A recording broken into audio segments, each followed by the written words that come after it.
नमस्कार साथियों, मैं वरुण पार्शर आप सभी लोगों का स्वागत करता हूं उत्कर्ष क्लासेस के एसएससी चैनल पे। आज का जो हमारा इवेंट रहने वाला है, इस इवेंट में मैं आपको संपूर्ण जानकारी देने वाला हूं आरआरबी की जो आने वाली वैकेंसीज हैं, चाहे वो ग्रुप सी की हो या ग्रुप डी की हो। और आज का जो इवेंट रहेगा उसमें आपके लिए क्या खास रहने वाला है कि जो आपके मन में एक सबसे पहले प्रश्न रहता है कि सर वैकेंसीज कब तक आएंगी, वैकेंसीज कब तक आएंगी, तो आज वो मैं आपको क्लियर कर दूंगा कि क्या वैकेंसी जो है, नोटिफिकेशन जो है वो आपका जुलाई में आ जाएगा। एक्सपेक्टेड जो है वो कितने पद हो सकते हैं जब वैकेंसी इसकी आएगी, और उसकी वैकेंसी में जो आपके अलग अलग पद हैं उन पद को भरने के लिए क्या क्या आपकी योग्यता होगी। साथ में मैं आप लोगों को कुछ और एक्स्ट्रा जानकारी भी आज के इवेंट में देने वाला हूं। तो समय को खराब नहीं करते हैं और सीधे चलते हैं आप लोगों के लिए क्या है खास। सबसे पहले तो रेलवे भर्ती का इंतजार काफी टाइम से है। आखिरी बार वैकेंसी आई थी भाई 2018 के आसपास, अच्छी खासी वैकेंसी थी, 1 लाख से ऊपर चली गई थी ग्रुप सी और ग्रुप डी की वैकेंसी को मिला के। तो रेलवे भर्ती का इंतजार तो स्टूडेंट भैया बहुत टाइम से कर रहे हैं, और बहुत सारे स्टूडेंट हैं हमारे उत्कर्ष क्लासेस के जिन्होंने ऑलरेडी बैच ज्वाइन कर रखा है और पढ़ाई भी कर रहे हैं। पर एक क्वेश्चन जो उनका डेली ही रहता है कि सर वैकेंसी कब आएगी, वैकेंसी कब आएगी। तो ये उन स्टूडेंट्स के लिए भी इवेंट है जिनके बार बार ऐप पे ये क्वेश्चन आते रहते हो, भैया वो भी आप लोग भी जान लेना। सबसे पहले अगर मैं आप लोगों को बताऊं, रेलवे के जो अलग अलग जोन हैं, अगर मैं उन जोन को ध्यान में रखते हुए चलूं तो ये अलग अलग जोन में आपकी अलग अलग वैकेंसीज दिखा रहा है, और ये आपकी ग्रुप सी और ग्रुप डी को मिला के है, याद रखना group C plus group D, क्योंकि इसमें लिखा हुआ है group C post including level 1, यानी कि इसमें ग्रुप डी भी इंक्लूड है। तो इसमें अभी कितने पद खाली हैं? करीबन 2.5 लाख पद खाली हैं, तो मतलब 2,48,895। तो क्या आप ये सोच रहे हो कि 2.5 लाख वैकेंसी आ रही है? नहीं, ऐसा नहीं होने वाला है। तो उसके लिए मैं आपको सबसे पहले बता देता हूं कि आपके जो कुल पद होंगे, और मैं आपको बता दूं ये कोई एग्जैक्ट पद नहीं है, एक्सपेक्टेड है कि ग्रुप सी जो होती है एनटीपीसी वाली नॉन टेक्निकल पोस्ट जो होती है, उसमें आपको करीबन 15,000 वैकेंसी देखने को मिलेंगी। और ग्रुप डी जो है उसमें हम एक्सपेक्ट कर रहे हैं कि 25,000, हो सकता है कि 30,000 भी आपको वैकेंसी मिल जाए। तो मैं आपको क्लोज टू बता दूं कि 45,000 के आसपास शायद आपको वैकेंसीज देखने को मिल सकती है। 50,000 तो मुझे उम्मीद कम है कि क्रॉस हो पाएगा। तो ये आपकी ग्रुप सी की 15,000 वैकेंसी, और ग्रुप डी की ये एक एक्सपेक्टेड मैं बता रहा हूँ 25, ज़्यादा से ज़्यादा शायद 30,000 भी हो सकती है। तो आप मान के चलें क्लोज टू 40 to 45,000 वैकेंसीज आपको देखने को मिल सकती है। अब प्रश्न आता है मन में कि क्या फॉर्म जुलाई में आएगा? रेलवे जिस प्रकार से काम कर रहा है लास्ट के कुछ महीनों में, तो हम बिल्कुल कह सकते हैं कि हाँ शायद फॉर्म जुलाई में आ जाएगा।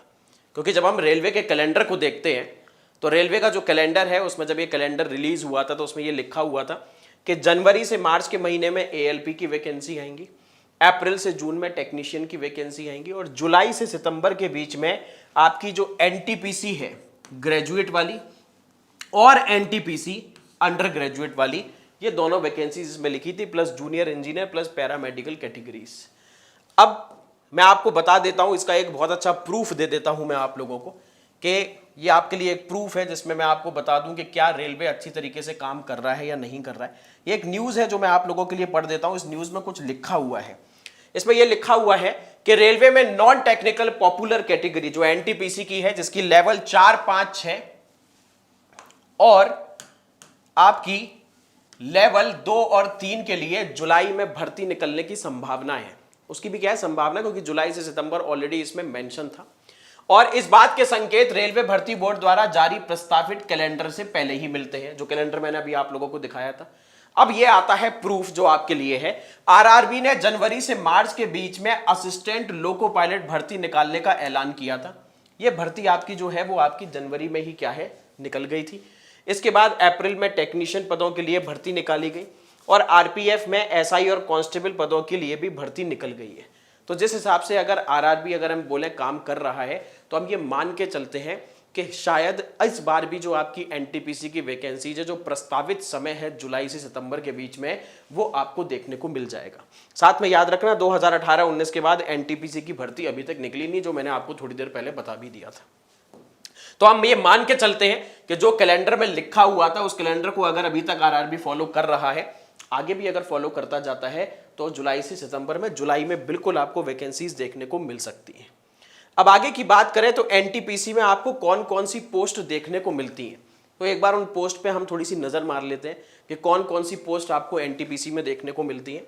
जिसमें शुरुआत की जो आपको 5 पोस्ट दिख रही हैं, ये जो शुरू की आपको 5 पोस्ट दिख रही हैं, इसमें साफ साफ लिखा हुआ है ये अंडर ग्रेजुएट पोस्ट है। मतलब ऐसे लोगों के लिए जो स्नातक नहीं है, जिन्होंने अभी तक ग्रेजुएट नहीं किया, यानी कि जो अभी 12वीं पास है उनके लिए है। नीचे की जो आपको 6 से लेकर 13 की पोस्ट दिख रही है, ये आपकी सिर्फ वही लोग भर सकते हैं जिन्होंने क्या है, ग्रेजुएशन कर रखा है। और अगर मैं इसमें बात करूं तो स्टेशन मास्टर, जो कि स्टूडेंट्स की बड़ी ही ज़्यादा भाई मन पसंदीदा और अच्छी खासी इसकी सैलरी भी होती है, ये सब आपके traffic assistant, goods guard, senior commercial कम टिकट क्लर्क, सीनियर क्लर्क कम टाइपिस्ट। इसमें आप लोग लेवल भी याद रखना, क्योंकि इस लेवल से आपकी क्या है, सैलरी भी डिसाइड होती है। इसमें शुरू की जो 4 पोस्ट दिख रही है वो लेवल 2 है। लेवल 1 क्या होता है? अगर लेवल 1 आपके मन में आ रहा है तो वो ग्रुप डी की पोस्ट होती है। फिर ये कॉमर्शियल क्लर्क, टिकट क्लर्क जो है ये लेवल 3 की। फिर ये ट्रैफिक असिस्टेंट जो है वो लेवल 4 की वैकेंसी है। फिर आपकी ये शुरू आगे की जो 4 की वैकेंसी है वो आपकी लेवल 5 की वैकेंसी है। और जो नीचे की 2 है आपकी कॉमर्शियल अप्रेंटिस और स्टेशन मास्टर, ये आपको लेवल 6 की वैकेंसी देखने को मिलेंगी। That will decide your salary. अब इसमें कौन कौन होंगे पात्र, मैं आपको वो भी बता देता हूं कि कौन कौन इसमें योग्यता रहेगी। तो यूजी के लिए जो वैकेंसी रहेगी आपकी, क्वालिफिकेशन, वो रहेगी 18 से 30 साल की। कोविड में आपको पता ही है, जो कि हम एक्सपेक्ट कर रहे हैं कि 3 साल का रिलैक्सेशन दिया जाएगा बिकॉज ऑफ कोविड। तो आपकी यूआर के लिए, जनरल के लिए, वो आपकी क्या रहेगी, आप 18 से 33 मान के चले, ये यूजी के लिए। और अगर पीजी की बात की जाए, यानी कि पीजी नहीं, जो ग्रेजुएट हो चुके हैं स्नातक, उन वैकेंसीज के लिए जो उम्र है वो 18 से कुछ 33 रखी गई है। 3 साल का रिलैक्सेशन मिलेगा, तो आप मान के चलें कि 18 से 36 आपको हर हालत में क्या है, देखने को मिल जाएगी। आगे की अगर बात की जाए तो मैं एक थोड़ा सा आपको आइडिया दे देता हूं कि जो आपकी ग्रुप डी की वैकेंसी आएगी उसका पेपर किस हिसाब से रहेगा, और जो एनटीपीसी की वैकेंसी आएंगी उसमें आपका पेपर कैसे रहेगा। देखो, ग्रुप डी में जो है आपके 25 नंबर की मैथ्स आती है, 20 नंबर की जीके आएगी, साइंस जो है 25 नंबर की, और रीजनिंग है 30 नंबर की, यानी कि कुल मिला के आपके 100 क्वेश्चन आने वाले हैं। एनटीपीसी है वो आपका 2 फार में होगा, CBT 1 यानी कि कंप्यूटर टेस्ट बेस्ड टेस्ट 1 और कंप्यूटर बेस्ड टेस्ट 2, यानी कि ये 2 पालियों में होने वाला है। ये आपका जो पहले वाले क्लियर करेंगे फिर उनको दूसरे में बुलाया जाएगा। तो मैथ्स के 30 क्वेश्चन है, जीए के 40 है और रीजनिंग के 30 क्वेश्चन, यानी कि टोटल 100 क्वेश्चन है। और जब आप इसको क्लियर करके सेकंड पार्ट में जाओगे तो उसमें आपको मैथ्स के 35 क्वेश्चन, जनरल अवेयरनेस के 50 क्वेश्चन और आपको रीजनिंग के 35 क्वेश्चन देखने को मिलेंगे, जिनके करीबन टोटल जो होगा 120 क्वेश्चन। और आपको इसको करने के लिए 1.5 घंटे का समय दिया जाएगा। आपको उसको 1.5 घंटे का समय दिया जाएगा, यह आप लोगों को याद रखना है।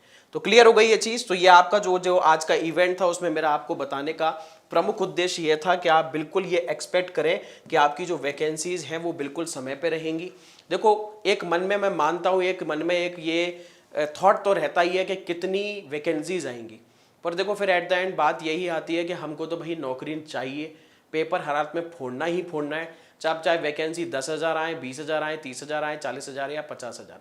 अब देखो आरआरबी में आपको बता दूं, लाखों में वैकेंसी एक्सपेक्ट मत करना, क्योंकि आरआरबी अब ये चाह रहा है, जो आपका रेलवे रिक्रूटमेंट बोर्ड है वो ये चाह रहा है कि हम ये जो 3-3, 4-4 साल में वैकेंसीज निकल रही हैं, उन वैकेंसीज को ना निकाल के हम कोशिश करें कि हर साल वैकेंसी निकालते रहें। पर हर साल अगर वैकेंसी निकलेगी तो याद रखना फिर उसकी जो संख्या रहेगी वो कम रहेगी।